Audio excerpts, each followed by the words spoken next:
Praise the Lord. आज 18 तारीख शनिवार, मार्च का महीना। हम लोग लेंट के मौसम में 25वां दिन में है।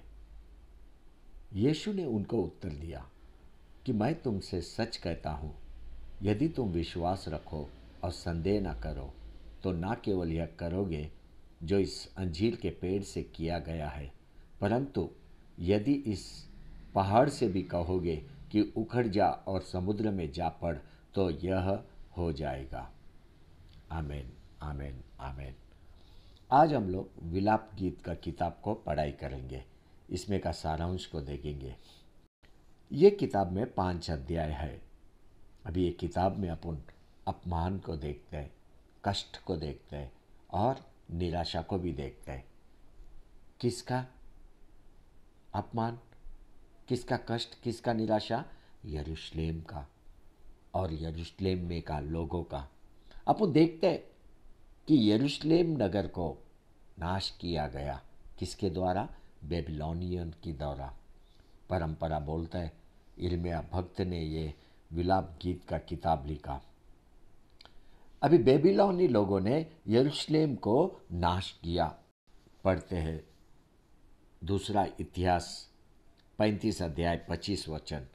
और यिर्मयाह ने होशेया के लिए विलाप का गीत बनाया और सब गाने वाले और गाने वालियाँ अपने विलाप के गीतों में होशेया की चर्चा आज तक करती है और उनका गाना इज़राइल में एक विधि के तुल्य ठहराया गया और ये बातें विलाप गीत में लिखी हुई है। अभी यरूशलेम में जुदा के लोग, यहूदी लोग मूर्ति पूजा की ओर बढ़ रहे थे। वो लोग पश्चाताप करने को तैयार नहीं। इसी कारण से परमेश्वर ने बेबीलोन के लोगों को यरूशलेम पर आक्रमण करने दिया, उनका नाश होने दिया, उनको लूटने दिया, नगर जलाया गया। सोलोमन का मंदिर जो 400 साल से खड़ा था उसको जमीन ध्वस्त किया गया, जलाया गया।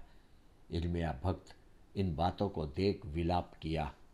उसी ने विलाप गीत का किताब लिखा। मुख्य वचन को अपन पढ़ते हैं। विलाप गीत 2 अध्याय 17 वचन। यहोवा ने जो कुछ भी ठाना था वही किया भी है। जो वचन वह प्राचीन काल से कहता आया है कि वह उसने पूरा भी किया है। उसने निठुरता से तुझे ढा दिया है। उसने शत्रुओं को तुझ पर आनंदित किया और तेरे द्रोहियों के सिंग को ऊंचा किया है। विलाप गीत 3 अध्याय 22 और 23 वचन। हम मिट नहीं गए, यह यहोवा की महाकरुणा का फल है, क्योंकि उसकी दया अमर है। प्रति भोर वह नई होती रहती है, तेरी सच्चाई महान है। विलाप गीत 5 अध्याय 19 से 22 वचन। परंतु यह यहोवा, तू तो सदा तक विराजमान रहेगा, तेरा राज्य पीढ़ी पीढ़ी बना रहेगा। तूने क्यों हमको सदा के लिए भुला दिया है और क्यों बहुत काल के लिए हमें छोड़ दिया है? हे यहोवा, हमको अपनी ओर फेर, अब हम फिर सुधर जाएंगे। प्राचीन काल की नाई हमारे दिन बदल कर ज्यों के त्यों कर दे। क्या तूने हमें बिल्कुल त्याग दिया है? क्या तू हमसे अत्यंत क्रोधित है? यिर्मयाह भक्त यरूशलेम के लोगों के लिए विलाप करने वाला व्यक्ति, वह लोगों के लिए रोने वाला व्यक्ति। इसी रीति हम प्रभु यीशु क्रिस्त को विलाप और रोते हुए नया नियम में देखते हैं। जब वह यरूशलेम को देखा वह रोया। उसने जाना कि यह नगर का नाश रोमियो के द्वारा किया जाएगा। पढ़ते रोमियो की किताब 19 अध्याय 41 से 44 तक। जब वह निकट आया तो नगर को देखकर उस पर रोया और कहा, क्या ही भला होता कि तू ही इसी दिन में कुशल की बातें जानता, परंतु जब वे तेरी आंखों से छिप गई है, क्योंकि वे दिन तुझ पर आएंगे कि तेरी बैरी मोर्चा बांधकर तुझे घेर लेंगे और चारों ओर से तुझे दबाएंगे। अभी यरूशलेम के साथ ये सब क्यों होने वाला है? क्योंकि उन्होंने अपने मसीहा का इनकार किया। यहूदी लोगों ने मसीहा का इनकार किया। परमेश्वर क्या करेगा? रोमियो की सेना को यहूदियों को दंड देने को लगाएगा। परमेश्वर दंड देने में आनंद नहीं करता, पर परमेश्वर ने अपने लोते पुत्र प्रभु यीशु क्रिस्त को उपाय करके मनुष्य जाति के लिए दे दिया, उसकी बड़ी दया अपने लोगों के लिए।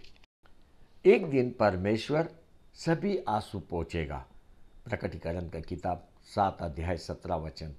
क्योंकि मेमना जो सिंहासन के बीच में है उनकी रखवाली करेगा और उन्हें जीवन रूपी जल के सोतों के पास ले जाया करेगा, और परमेश्वर उनकी आंखों से सब आंसू पोंछ डालेगा। देखो, भयंकर न्याय में भी परमेश्वर में आशा कर, परमेश्वर में आशा कर। विलाप गीत 3 अध्याय 24 और 25 वचन। मेरे मन ने कहा, यहोवा मेरा भाग है, इस कारण मैं उससे आशा रखूंगा। जो यहोवा की बाट जोते और उसके पास जाते हैं उनके लिए यहोवा भला है। बच्चों, इस समय में हर वो जो यूट्यूब पे वचन को सुन रहा है, मुझे मालूम है आपका परिस्थिति भयंकर है। हर दिन तू संघर्ष कर रहा है। ऐसा लगता है जैसे कि तू परमेश्वर से दूर चला गया। बच्चों, बाइबल के पास लौट गया। तू बाइबल पढ़ना चालू कर, क्योंकि केवल बाइबल के वचन में आशा है। आशा, परमेश्वर का वचन को बाइबल में खोज। उसकी दया वचन के अंदर छुपा हुआ है, उसका क्षमा वचन के अंदर छुपा हुआ है। और मेरा परमेश्वर क्षमा करने वाला परमेश्वर है। वो कभी भी तुझे त्यागेगा नहीं, छोड़ेगा नहीं।